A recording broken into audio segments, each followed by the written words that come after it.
En fyrst að ástandinu í Líbíu. Dagar Muammar Gaddafi sem forseta þar eru taldir. Hann sat á valdastóli í landinu um 42 ára skeið og íbúar landsins lifðu við kúgun og einræði. Kastljós fjölmiðlanna hefur í gegnum tíðina beinst að Gaddafi og þá oftast með neikvæðum hætti.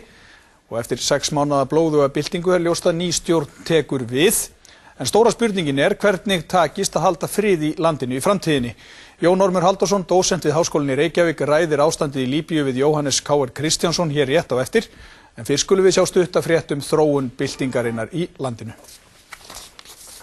Reisnaraldan sem nú ríður yfir Arabaheiminn hófst í Túnis í desember og hefur frá þeim tíma breiðst víða út. Einræðisherrar hafa fallið hver af öðrum. Forseti Túnis, Ben Ali, fór frá völdum eftir tæplega mánaðalöng mótmæli í landinu og svipaða sögu var að segja Egyptaland, þar sem Hosni Mubarak hrökklaðist frá völdum eftir 18 daga blóðug mótmæli sem kostuðu marga lífið. Kröfur fólksins voru og eru lýðræðisumbætur eftir áralanga kúgun og einræði. Uppreisnin í Líbíu hófst í hafnarbænum Benghazi upp úr miðjum febrúar, þegar mótmælt hafði verið á götum úti 3 daga skeið. Það sauð strax upp úr og uppreisnin varð blóðug, breyttist út til bæja og borga og hermenn hliðhollir Gaddafi börðust við uppreisnarmenn sem voru á þeim tíma illa vopnum búnir. Átökin stigmögnuðust og stjórnarherinn réðist á borgi og bæji með þungavopnum. Mannfall í röðum uppreisnarmanna varð mikið og alþjóðasamfélagið gagnrýndi Gaddafi harðlega fyrir að vera komin í stríð við eigin þjóð. Miðjan mars setti öryggisráð Sameinuðu þjóðanna flugbann yfir Líbíu og í kjölfarið hóf NATO loftárásir á skotmörk í landinu. Á þessum tímapunkti var ljóst að einungis væri tímaspursmál hvenær Gaddafi yrði hrakinn frá völdum. Hann hefur á þessum tíma ítrekað komið fram í sjónvarpi og flutt ávörp þar sem hann segir hermenn sína vera að vinna stríðið og að þjóðin elski hann.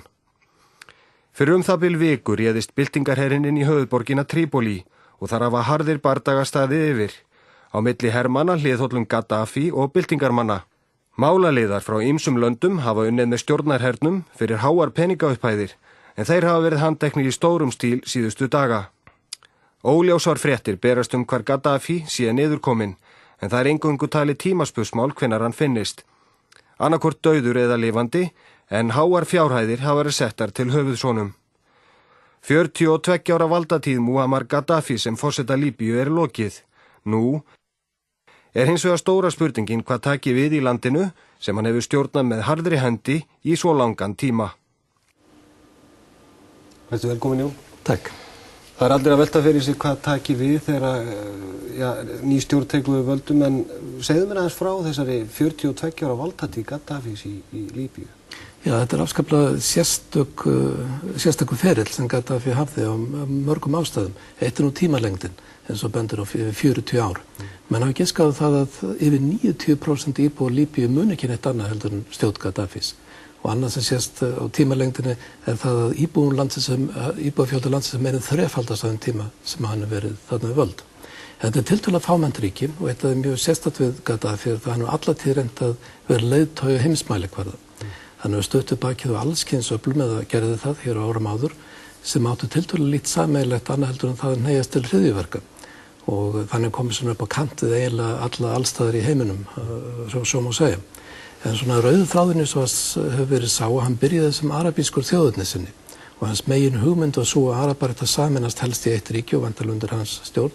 Hann reyndi með þess að sameina Líbíu við Egyptaland og við Túnis og við Súdan og fleiri ríki og fylgdi svona mjög harðri arabíska þjóðernisstefnu sem að gekk hvergi upp. Það er að segja naut hvergi stöðnings í arabaheiminum og kom sem búið kantu eiginlega öllu öfl í arabaheiminum, það heita má. Þá snýra sig að því að verða afrískur þjóðernissinni. Hann vildi sameina Afríku sem afl í heiminum og hann varði eiginlega mörgleiti meira ágengt í því að hann var vinsæll á allmörgum stöðum í Afríku þar sem hann tókst að kaupa sér kannski áhrif með því að veita stöðning og það kannski segir svolítið sögur núna að öryggisráð Sameinuðu þjóðanna er ekki enn fallist á að afhenda uppreisnarmönnum peninga Líbíu sem eru frystir í böngum erlendis vegna þess að Suður Afríkumenn standa á móti því og þeir eru held í fyrst og fremst á symbolskan hátt að segja takk fyrir. Hann studdi afríska þjóðaráðið þegar það átti tiltölulega að fá stuðningsmenn í heiminum. Það sem hins vegar þessi alþjóðlega saga Gaddafís er allvel þekkt, en það sem menn kannski vita síður saga innanlandsmála í Líbíu. Þar var hann mjög sérkennilegur leiðtogi á margan hátt. Hann í rauninni, og það kannski kemur ljós núna þegar hann að fara frá, að hann rústaði öllum stofnunum landsins á þessum tíma sem hann var. Hann gerði það stundum í nafni þess að þjóðin ætti að ráða beint, þetta átti að vera beint lýðræði og jöfnuður og jafnrétti og allt það. Það var sett upp byltingar, nefndir og byltingar ráði í staðin fyrir ráðuneyti og stofnanir og þing og þess áttar. Þetta er rauninni skildi Líbíu eftir bara stofnanalaust land og sumir segja að einu stofnunin í ríkinu sem hefur virkað sé olíumálaráðuneyti sem hefur eiginlega búið til alla peningana fyrir Gaddafi til þess að fylgja sinni stefnu eftir. En ég held að eftirmæli hans verði mjög slæm því að hann var rauninni miklu hrottafengnari einræðisherra heldur en að mér finnst hafa komið fram í fréttum í gegnum tíðina. Hann tók af lífi fólkið þúsundavís, það voru þúsundum manns á rotnuði í fangelsi árum og áratugum saman. Hann pyntaði fólk og misþyrmdi allan mögulegan hátt og beitti öllum þeim mögulegu aðferðum sem nokkuð maður getur ráðið yfir við að halda völdum. Þannig hans verður fyrst og fremst á endanum minnst sem mjög ófyrirleitins valdapólitíkus sem að reyndi hins vegar í skjóli einhverju hugmyndafræði að gera eitthvað annað úr sér heldur en að tilefni var til. Skiptir það máli að hann náist? Nú eru breskar... Já, það skiptir máli bæði fyrir Breta og Frakka sem hafa nú lagt mikið á sig í þessum efnum að loka þessu máli þannig að hann sé frá. En það skiptir líka máli Líbíu með tiltölulega óbeinum hætti að því leyti til að maður getur ímyndað sér ástandi í landi eins og Líbíu. Það er óöryggi, það er óvissa, menn eru sífellt að menn ræðast frá degi til dags í algjörlega óöryggi og óvissu. Þannig að allt sem hann skapar svona öllítið meiri vissu að það gefur mannum tækifæri til að ræða framtíðina frekar en fortíðina, að það er af hinu góða. Nú er Líbía stórt og mikið olíuríki, það hefur safnast mikill auður og hendur Gaddafi og fjölskyldu hans, sonans. Skiptir ekki miklu máli að finna þessa peninga og ná þeim? Jú, en menn nú enn að leitað billjónunum sem Marcos stal á 7. og 8. áratögnum, þannig að það ég veit ekki hvernig mennum verður ágengt að finna peninga í Sviss. Mobutu Særi, það 20 ár síðan hann fór á völdum með nærri því og það enn verið að leita peningunum hans. En ég veit ekki hvort það að vísun og róa í því, en Líbía hefur býrið miklu auði og annað líka að þeir geta haldið áfram að búa til peninga sem maður segja með olíulindunum. Ég heldur að muni taka talsvert lengri tíma heldur en að menn gera ráð fyrir að koma olíulindunum í gang. Bara reynslan frá Kúveit og Írak og Íran, hún sýnir að það tekur lengri tíma en ætlað óattuðu máli að koma framleiðslu aftur í gang. En Líbíumenn geta tekið, ef við geta myndað stjórn, þá geta tekið lán erlendis og byggt upp í landinu. Nú er þetta land byggt upp af ættbálkum, 140 að talið er. Hvernig heldur að það takist að koma á stjórn í landinu eftir að Gaddafi hefur nást? Ég held að það verði mjög erfitt, en ekki endilega út af því sem þú nefnir. Ég veit að það sem menn nefna mjög mikið núna í fjölmiðlum út allan heim núna, þess að staðreynd að Líbía skiptist í marga ættbálka. Það saman má segja meila öll lönd þarna í kring og öll lönd á meginlandi Afríku og eins í Miðausturlöndum. Þetta eru margklofin samfélög. Íslenska samfélagið er svo stórkostlega óvanalegt samfélag til að vera tiltölulega óskipt samfélag að okkur hætta til þess að líta svo á að ef skiptingar til staðar að hún sé eitthvað yfirstíganlegt fyrirbæri. Líbía er ekki nálægt hins klofin á hins hættulegan hátt eins og til dæmis Afganistan eða Jemen eða allmörg önnur samfélög. Þannig ég held að þetta sé ekki óyfirstíganlegt en það sem gerist við þetta öryggisleysi núna er það menn draga hlutin allar nálægt sér, þeir fara eingöngu að treysta vinum sínum, ættingin sínum, ættbálknum sínum, það er enga stofnanir sem nokkuð maður getur treyst sem gerir það verkum að það má búist við átökum og annað líka að þeir sem eru í þessari bráðabirgðastjórn sem eru þarna komin til valda, eru að komast til valda í Líbíu eru mjög langt frá því að vera óumdeildir menn. Þarna eru saman annars vegar frjálslyndir menntamenn og mjög harðalínu trúmenn á íslamska vísu. Það eru saman menn sem voru nánustu vinur og stuðningsmenn Gaddafi þangað mjög nýlega og fólk sem satt í fangelsi að vera í útlegð. Það eru fólk af ákveðnum landshlutum eða ákveðnum ættbálkum líka sem aðri kannski treyst ekki eins vel. Uppreisnin byrjaði í austurhlutanum en hún vannst í vesturhlutanum þannig að menn komu honum fjöllunum til þess að ná Trípoli en það voru ekki menn að austan sem náðu því. Þannig að þetta er allt sem mjög flókið spil og þetta verður mjög svona rugglingslegt næstu vikur og mánuð að minnstakosti.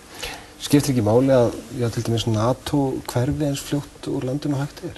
Það skipti miklu máli að NATO sendi ekki var ekki með hermenn á jörðu niðri. Það var ekki efnt til þeirra stórkostlu vandræða sem voru í Írak út að vera Bandaríkjamanna og eins í Afganistan út að vera Bandaríkjamanna þar. En það hefur veikt núverandi stjórnvöld að það þurfti til loftárásir frá Bretlandi og Fraklandi, gömlu nýlenduvöldum, til að koma Gaddafi á völdum. Þannig uppreisnarmenn hafi ekki sama kannski móralska styrkin í Líbíu eins og þeir höfðu í Egyptalandi sem komið Mubarak frá völdum þar. En ég vona að það jafnist nú á næstu árum. Þú segir að það taki tíma að koma olíuiðnaðinum í gang. Er einhver aðrar atvinnugreinar í landinu sem hættir að... Nei, Gaddafi tókst að ganga því dauði eins og öllu öðru. Þetta er mjög einsleitt atvinnulíf í landinu. Þetta byggðist fyrst og fremst á olíunni. Það alls konar einokunarkerfi í gangi. Það alls konar útlutunarkerfi og styrkjakerfi og valda menn gátu deilt og drottnað eins og þeim sýndist með Gaddafi og toppnum. Þannig að atvinnulíf í landinu frekar báborð. Nú hefur þessi bylting verið að dreifast Arabalöndin, Líbía í rauninni orðin frjáls í dag, svona að nafninu til kannski. Hvað sérðu fyrir þér í þessu? Hvernig heldur þetta þróist í Arabaheiminum? Þetta verður stór saga næstu árin og það veit auðvitað enginn hvað gerist. En það sem að bíður eftir að sjá hvernig málum framvindur í Egyptalandi. Þetta er mikið bót fyrir lýðræðisöflin þar að sjá Gaddafi fara frá völdum þarna við hliðina á sér í Líbíu. Maður horfir á Sýrland, hvort að stjórnin þar tekst að halda völdum. Þar mjög hættulegt uppgjör sem getur orðið vegna þess að það öðruvísi skipt það land heldur til dæmis Líbíu eða Egyptaland. Getur það ekki orðið mjög blóðugt stríð? Það getur mjög blóðugt vegna þess að það er svo margir sem eiga mjög miklu að tapa, sem ekki var eins mikið í Egyptaland og ekki heldur Líbíu. Þeir sem réðu voru miklu fámennari hópur. En það heill hópur manna sem eru alavítar í Sýrlandum, 10% þjóðarinnar sem eru mjög óttasleiknir við því hvað getur gerst. Nú svo öll hinlöndin eftir, hvað gerist í Bahrein til dæmis, fer á stað eitthvað í Sádi-Arabíu. Jemen að stefna í svona mjög óhugnanlega átt upplausnar og algjörlega ófyrirsjáanlegra þróunar. Þannig að þetta verður saga næstu missar og ára. En þetta er hlutin loksins komin á stað. Maður trúði því allir fyrir 1-2 árum síðan þeir færu að hreyfast með þessum hætti. Þú sagði mér þráði hérna fram á þann að þú hefði verið á ferð löndin fyrir einhverjum árum síðan að þú hefði komið heim og svona dálítið svartsýnn. Já, það er svona 1-2 ár síðan að ég var eiginlega sannfærður það eftir ferð þarna út, ferðum í Arabaheiminum, að það var eitthvað mjög slæmt í aðsigi, að því ég held, kannski bara svartsýnni. En það voru fleiri sem héldu það líka. Maður óttaðist stríð, enn eitt stríð í kringum Ísrael, maður óttaðist að Líbanon myndi springa í loft upp. En það var einhvern veginn ástandið þannig að það var alltaf víbrandi hvar sem maður fór í einhverju svona eftirvæntingu. Það var allir að bíða, það hlýtur eitthvað að vera að gerast. Og það sem hefur gerst hingað til hefur verið betra heldur en það sem maður þorði að vona. Nú eru, þeir telja sig búin að finna hvað Gaddafi niður komin, það eru miklu bardagar í borginni. Hvernig sérðu svona næstu daga fyrir þér? Það er mjög erfitt að segja til það. Ég held að það verði nóg að gera fyrir fréttamenn að fylgjast með því og það verði ýmsar uppákomur í kringu þetta. Ég veit ekki hvort að Gaddafi á enn einn ásinn upp í sinni ermi vegna þess að hann hefur rauninni gert, hans karriér hefur einkennst af því honum tekst að koma fólki á óvart og þess vegna veit ég það til þess að núna í Trípoli er allir að bíða eftir því hvað Gaddafi, hvernig hann muni koma á óvart næst. En ég held að þetta sé búið, ég held að þetta sé búið spil, ég held að hann muni finnast og að þetta sé hrunnið.